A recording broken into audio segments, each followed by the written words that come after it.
گراں بہا ہے تو حفظ خودی سے ہے، ورنہ گوہر میں آب گوہر کے سوا کچھ اور نہیں۔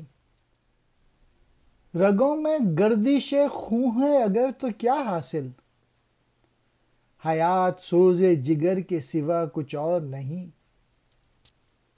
پہلے مصرعے میں اقبال نے انسان اور اس کے اندر جو خودی ہوتی ہے، اس کا پوٹینشیل، اس کو اور پھر کمپیئر کیا ہے دوسرے مصرعے میں موتی سے، اور یعنی سی پی سے، اور سی پی کے اندر جو موتی ہوتا ہے، اگر سی پی میں موتی نہیں ہے تو ایسا سی پی بیکار ہے۔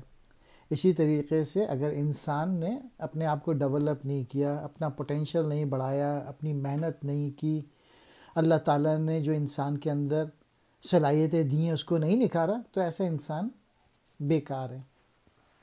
انسان کے جسم میں اگر خون دوڑ رہا ہے اور وہ ڈیلیور نہیں کر رہا ہے اس دنیا میں، تو ایسا انسان اقبال کی نظر میں بیکار ہے۔ کہ رگوں میں اگر خون دوڑ بھی رہا ہے تو کیا حاصل، اگر تمہارے اندر پیشن نہیں ہے، جذبہ نہیں ہے، عشق نہیں ہے۔